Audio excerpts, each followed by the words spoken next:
everybody, and welcome to another edition of On a Couch Talking Sports. As always, I'm Robbie. Kyle is here as well. Kyle, how are you tonight, buddy? Not too bad, not too bad. Just chilling out. How about you? Doing well. Glad to be back. I know it's been a few weeks, or a couple weeks at least, since we've done this, so just a lot going on. But we're back now. Very excited to be here, and very excited because fall is upon us officially. Literally, this week is sort of the final week of summer as we get ready to make the transition from summer to fall. And one of the great things about the fall season always is football. Football season. Football is kicked off in full on all different levels. And one of those levels, obviously, is the NFL. And with NFL football each year comes the grand old tradition that is fantasy football. And this year, both Kyle and I are part of fantasy football leagues. Very exciting. And so what we wanted to do tonight was sort of recap for you our opening weeks of the 2021 fantasy football season. If you've watched our show before, you'll know a lot of times in the fall, I kind of have tended to do sort of a Robbie's favorite fantasy football recap each week, where I sort of recap my favorite teams from the high school, college, and pro level, and then we sort of, either myself or both of us, when we've been in leagues, sort of dive into our fantasy teams for that particular week. And so we thought we'd make sort of an episode tonight based around the fantasy part of that. I'm still going to do my favorites later on in the episode and going forward. But yeah, so let's get right into it. I'm actually in 2 leagues this year, and the league I really wanted to talk about was, so this past week I actually went 1-1 in my 2 leagues. I won one and lost one. The one I lost, it was a close game, but just had a couple guys who had come up short in the point department, and unfortunately kind of did me in. So what I really wanted to focus on was the league that I won in, obviously, because I won in it. And it was a really close game. I won 156.74 to 151.98. So it sort of came right down the wire, right down to the last game as well, which was pretty wild. So just sort of go over how some of my guys did. I have Josh Allen, our quarterback for Buffalo. He had 17 points. DK Metcalf, our receiver, he had 15 points. Amari Cooper had a big game for me. He's Dallas' wide receiver. He had 36 points in the victory. I had Nick Chubb as running back. He had 24 points. Yes, always a good pickup, and did well for me this past week. My other running back is Edmonds from Arizona. He had 14 points. My tight end was Goddard. I don't know how to pronounce his last name. I have him too. Yeah. That's so cool. He had 13 points for me in the win. Then I had as my flex sort of receiver running back position Anderson from Carolina. He had 15 points. Then my kicker, Justin Tucker, had 11 points. Helped me seal up the victory in the Monday night game. And then the Kansas City defense had 8 points for me. So, like I said, I pulled out the 5-point win, which was very exciting.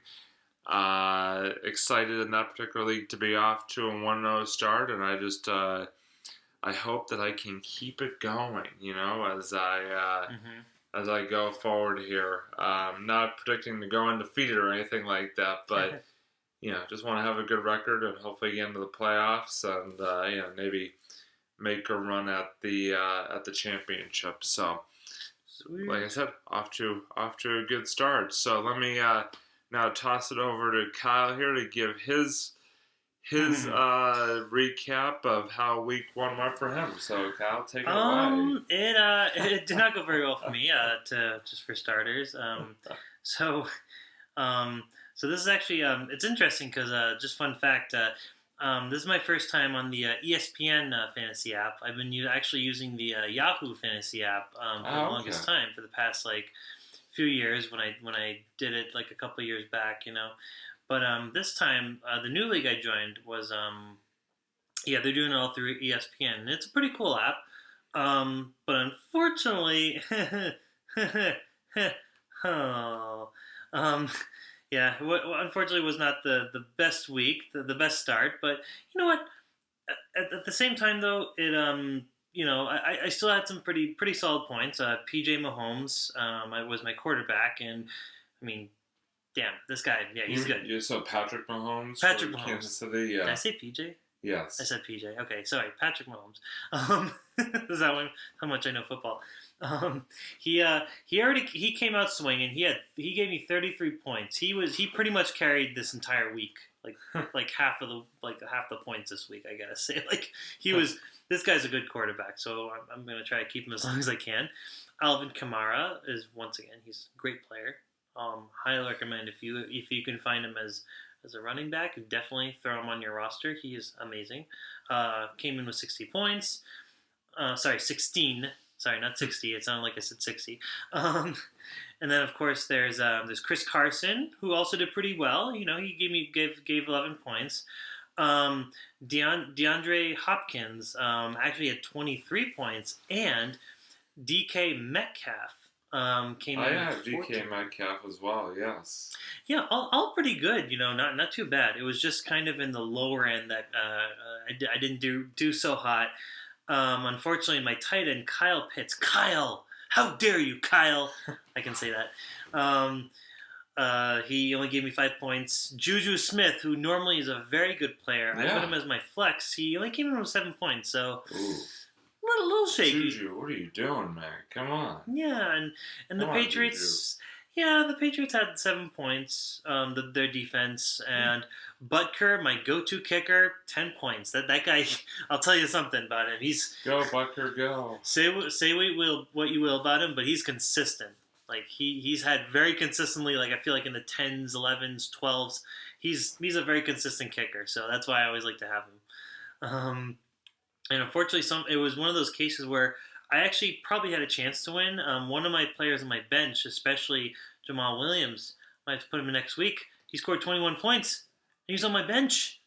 He's my running back. I don't know. You hear that happens? You don't start a guy, and then he just sort of goes. But then you know, like when you do start him, he's gonna like have an off game. So it's like it just always seems to work out that way. It's very inconsistent. Yeah, consistently inconsistent. It's hard to predict. What it really is. No, you're right. But you know, it's only week 1, so there's still plenty of football left to be played. So you never want to get down on yourself after 1 week, and just gotta keep pushing ahead, and hopefully on to bigger and better things as the season goes along. So stick with it, Kyle. You can do it. All right, here we go. We got this week 2. Just do it. Shia LaBeouf reference, but So for those of you who are doing fantasy football this year, we would love to hear from you. How your team did, who's on your team. If anybody out there drafted Cam Newton. Which I hope you didn't. But yeah, definitely if you have any thoughts on the fantasy season, or would like us to know how your particular fantasy team is doing, definitely drop us a comment. We'd, as always, love to hear from you. So we are now going to move on to the sort of second half / end portion of our episode, and I'm gonna let Kyle kick things off, no pun intended, with another rousing edition of the Soos Reviews. So, Kyle, why don't you take it away? All right, so this is gonna be a special edition of the Soos Reviews. I'm not gonna review anything today. I'm gonna talk about a band that is very near and dear to my heart, the Cat Empire, and they're a very famous Australian band. So maybe not that famous or in the U.S., but famous in Australia. They're a great band. They have a lot of versatility. They've been around for about 20 years. They actually formed in 2001, and they've been playing since I think their first album came out in like 02, 03 about. And yeah, they've been literally together for 20 years. And I got this incredibly, very, very sad email. Actually literally right right after we had dinner, and I just wow. had literally just read this in my car right before we actually came back here, and I found out that the Cat Empire is disbanding. No. So yeah, just a little upset about that. Not gonna lie, because they released some killer tracks. They haven't released an album in about a couple of years, but they released some killer singles that just came out, and you can listen to them on Spotify. And notably, the Scream. If you go Cat Empire, search the song "The Scream." It it's mind blowingly. I love it. It's one of my favorite songs I think they played in a while, and they're for those of you who don't know, they're just a very solid band that kind of like incorporates like world music, jazz, and a lot of different styles, and I really like them. They have a really great horn section too, and so it's really sad to hear that they're ending up disbanding. So the lead singer and apparently the percussion player, I found out, apparently they're going to go forward with. I'm not sure if they're going to keep the name the Cat Empire, but they're going to go forward and kind of like do their own sort of project, I guess, if you will. So, Okay. yeah, so it's unfortunate to hear that because the rest of their incredibly talented band won't be with them, especially their trumpet player Harry, he's literally he's the other singer in the band, and I really love his presence in the songs, and yeah, it's really sad to see him go, and his trumpet playing is amazing. It really adds a lot. So because I love, don't get me wrong, I love Felix. Felix is a great guy. He's got a very smooth voice, but Harry kind of like added that extra sort of kind of like unpredictableness, the unpredicted. I don't even know if that's a word. he had this extra kind of like vibe to the band that I really enjoyed, and it's really sad to see him go and all the other players. So, I wish I wish Felix the best, and I think it's the keyboard player. Sorry, not percussion player. I think it's a percussion. I meant to say keyboard player. I think. Yeah, I wish both those members all the best, and I hope, and I will listen to them. I will still listen to you guys. I promise. I'm such big fans of you guys. So whatever the hell you guys do, I will be there. I will buy all your vinyl. I will listen to you. So, it's too bad to hear that they broke up. But if you guys get the chance, listen to the Cat Empire. You will hear 20 years worth of fantastic music. I promise you. So. Cool. Excellent. So now I don't mean to put you on the spot. There's nothing to do with Cat Empire, but I don't mean to put you on the spot here. But I did want to request. I can't speak apparently. I did want to request a special bonus Soos Reviews, if you will indulge me. I want you to review, and Kyle will understand because he and I watched this movie just a couple weeks ago. I want you to do a special if you're up for it right now. I don't mean to put you on the spot, but I'm up for anything, Robbie. A quick bonus review of Beethoven Second, the movie that Kyle and I watched just a couple weeks ago. Oh wow, yeah, Beethoven Second. So yes, Robbie and I got the chance to watch it it's been streaming on Netflix, along with the first movie too. So if you like the Beethoven movies, if you want to get that By the way, Beethoven movies, for those of you who don't know, is about a dog named Beethoven. It's not about the composer named Beethoven. Oh yeah, no. No, we're not looking at high-class artistic cinema over here. It's it's about a slobbery dog, so that's all you need to know. Yeah, exactly. But it was so funny when we actually ended up watching it because it was a huge nostalgia trip. I personally have not seen that movie since I was probably in like elementary school. I think that may have been the last time I had actually watched it all the way through, and it was just funny rewatching it because there's being like a kids movie from the 90s, there's a lot of kind of adult humor, nothing too bad, like you can watch it with your kids and stuff like that, but there's certain humor that you're just like, oh, that went over my head. Okay, I see what they mean now. Yeah. Oh yeah, I think you'd ever remarking like as adults you like look at some of these comments made during the movie like in a completely different light than when you were 9-10 years old watching it. It's just a really fun movie. It's a movie you could really watch with your kids even nowadays. I feel like it's one of those movies that just everyone would get a huge kick out of, just for how cheesy but like how much heart it also has too.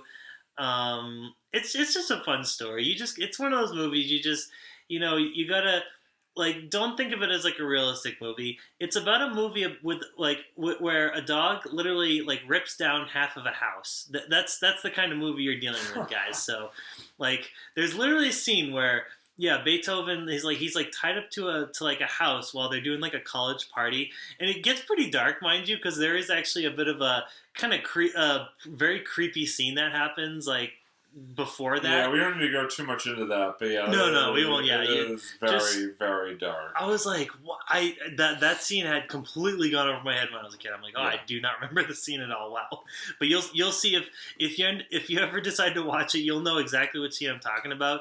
But then the scene just kind of ends in Beethoven just ripping the entire house down. I'm just like, this is like a comic book movie. Wow, this is pretty.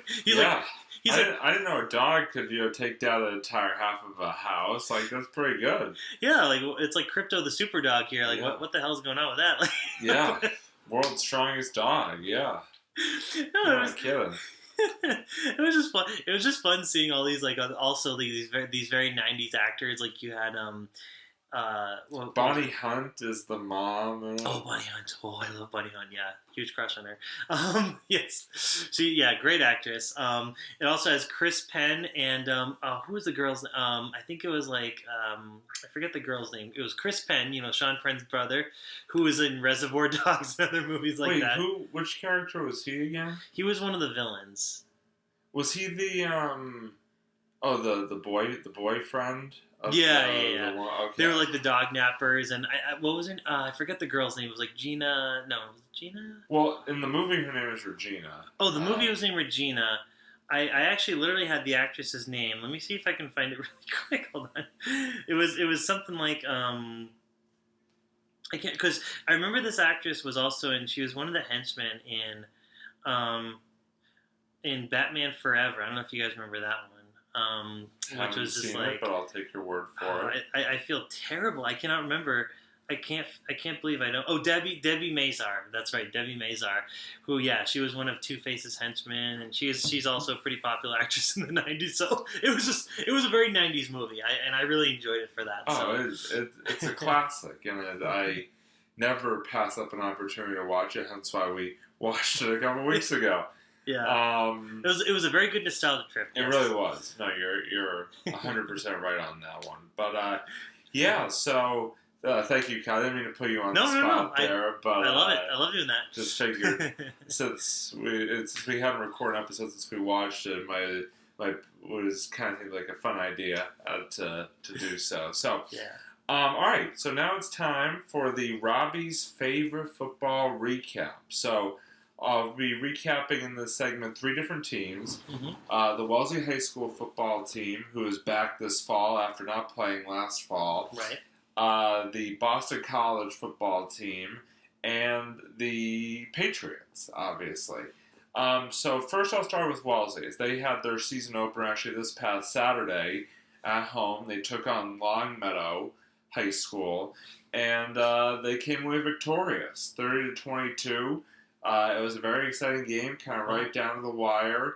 And, they looked very good offensively and defensively, made some good plays. Very nice. But good to see the team back in the fall season, like I said, after last year they were forced to play in March and April because they kind of shifted the seasons around a little bit due to COVID and stuff like that. But so like I said, it was good to see them back in sort of a normal season, and like I said, happy to see them pick up a season opening victory.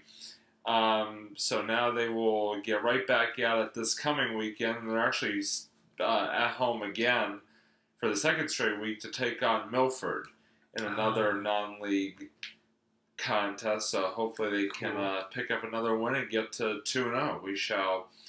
We shall find out. So, BC, also, speaking of undefeated teams, BC remained undefeated as well. They improved to 2-0 on the season this past week as they defeated UMass in Amherst. Pretty solid game by BC. Unfortunately, they did have a little bit of an injury bug in the game. Their quarterback hurt his wrist, so he's going to miss some time. And their kicker also, I think he's actually out for the season now. He suffered an injury in the game, which is too bad. But still, they got the win over UMass, which is good. I mean, it was a win they should have had for sure. So it's good to see them sort of take care of business. And like I said, now they're 2-0. And will face Temple this weekend in Philadelphia. So hopefully they can get to 3-0 before they come back home in a couple weeks. And finally, the Patriots opened up their season this past Sunday, and it was officially the beginning of the Mac Jones era at quarterback for the Patriots. Unfortunately, it began a bit on the short end as the Pats fell 17-16 to the Miami Dolphins. It was a really good game overall. I mean, the Pats, they were pretty close. Like I said, only lost by 1 point. I think it wasn't necessarily like Mac Jones played really well, I felt like, and he made some good throws and looked very sharp for his first ever NFL start. The problem was that the Patriots, they committed some penalties and some turnovers, and unfortunately, kind of did them in at the end of the day. Couldn't quite get over the hump there. But like I said, they're that team usually has a short memory, and hopefully they can bounce right back as they will head to New York or New Jersey technically to take on the Jets this coming weekend. Big rivalry matchup there. So looking forward to it. Hopefully get that first win of the season under their belts come Sunday afternoon. So congrats to both Wellesley and BC on their wins, and to the Pats, heads up, keep moving forward, like I said. So that is going to wrap up another edition of On a Couch Talking Sports. As always, thanks everybody for tuning in. And again, feel free to, like and subscribe here on YouTube. We're also on Facebook, Twitter, Instagram, and this is sort of part of the little trilogy of shows we got going on here. As we also want to send a special shout out to Marvel at the Movies, which I know had a new episode with Kyle and Doug. That had a new episode recorded within the last couple of days. That should be coming out soon, so check them out. And also the Sports Blitz with Doug and I. New episode will be recorded tomorrow, so look for that soon as well. So until next time here on a Couch Talking Sports, that's Kyle. I'm Robbie. This is a couch, and we will see you next time on a Couch Talking Sports. Bye, everybody.